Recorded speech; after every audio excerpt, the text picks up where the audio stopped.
Okay, we're going to continue with video number 2. And this is the segue into the subject of Ashley Madison. I'm worried that I'm going to run these videos too long, and thus I'm going to not be able to post them together. So, Ashley Madison, a site whose sole mission is to give frustrated, mostly married members an outlet for their sexual frustrations. Its slogan is, "Life is short, have an affair." Unlike Match.com and eHarmony, Ashley Madison's business model is based on credits rather than monthly subscriptions. For a conversation between two members, one of the members, almost always the man, must pay credits to initiate conversation, and any follow-up messages are utilized to pay for a certain time allotted for chat. Okay, what that means is basically the site is targeting lonely middle aged men. So that wouldn't be me. Okay, the site allows users to hide their account profiles for free. Ho, ho, ho. Heavy sarcasm expressed. Users looking to delete their accounts, even those made without the individual's consent, are charged a nominal fee. The site promotes a full delete option, which sucks and does not work, and people basically can find out any information they want to about anyone at any time, and thus the phrase caveat emptor. So, the site was hacked in 2015, and millions of users' private information became the source of embarrassment, job firings, separations, divorces, and public humiliation as their personal association with a so-called cheating site became public knowledge on more than one website accessible to anyone interested. The fact that many people's profiles were created in jest, as a practical joke by friends and coworkers, or created prior to established relationships or for personal reasons other than cheating, did not factor into the hacker's intentions nor the repercussions that followed. So, but a site such as Ashley Madison is in fact the poster child for the subject herein, so it can't be ignored. So even though people don't like to think about it, online affairs or solicited affairs are very popular and frankly quite common. No one's research on this subject seems more up to date and thorough than that of Monica Therese Whitty, PhD, a self-described cyber psychologist at Queen's University in Belfast. She is the author of Transcending Taboos, a moral and psychological examination of cyberspace, and many other books and published works. Her biography can be found at, and then I've given a website.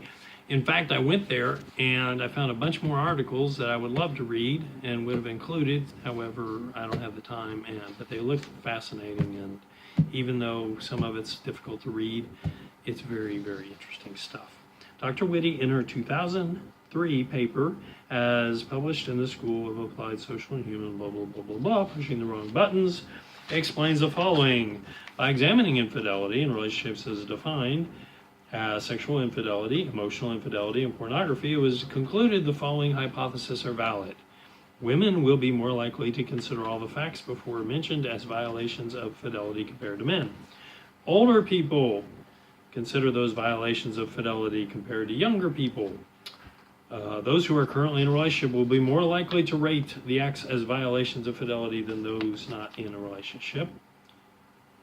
And those who have had an online sexual experience will be less likely to rate acts as violations of fidelity compared to people with no online sexual experience. In other words, a big resounding duh. However, the reading is interesting, and there's more to it. If I had more time, I'd wow you with big fancy words like Manava. But I don't have the time, so look it up. Manava. Okay. Dr. Whitty's next paper was entitled Emotional and Sexual Infidelity Offline and in Cyberspace. So the interesting outcome of this study happens to be that these scientists studied subjects in Australia and in Ireland, universally found out that men tend to think that sexual infidelity would be more distressing because they infer that if a woman has sex with another man, she probably is in love with him. Whereas the inverse is true with women. Women tend to believe that men can have sex without being in love. Again, that's kind of duh. But anyway. Hence, sexual infidelity does not necessarily imply emotional infidelity. But the paper points out that this does not necessarily mean that women would let the men off the hook, and consequences are consequences, and bad boy, what you gonna do? Anyway. These are two different perspectives. The dual way of looking at cyber cheating is called the double shot hypothesis. That's going to be a question. You know what it means? Okay. In review, I'll leave you with this observation that the Tinder website likes very much. You know what they say, daters are going to date. Kind of cute, huh? So to paraphrase great rock and roll lyrics, this is my review. There's a whole lot of shaking going on. Wam ba ba loo ba blam bam boo. Splish splash, I was taking a bath. Baby, let me light your fire. I only want to see you in the purple rain. Lay down, Sally. Lay, lady, lay down on my big brass bed. You need cooling, baby. I'm not fooling. Gonna send you back to schooling. I can't get no satisfaction. I can't get no girl reaction, and I've tried. So 1, 2, 3, take my hand. Come with me because you look so fine that I really want to make you mine. Pour some sugar on me, watch your honey drip, can't keep away. Let's get it on, my cherie amour. Rock and roll, hoochie coo, I'm your backdoor man. I need sexual healing, give me all your loving, all your hugs and kisses too. That's pretty much my review. And I've got a conclusion I'm not going to read. Well, I'll read it. Okay.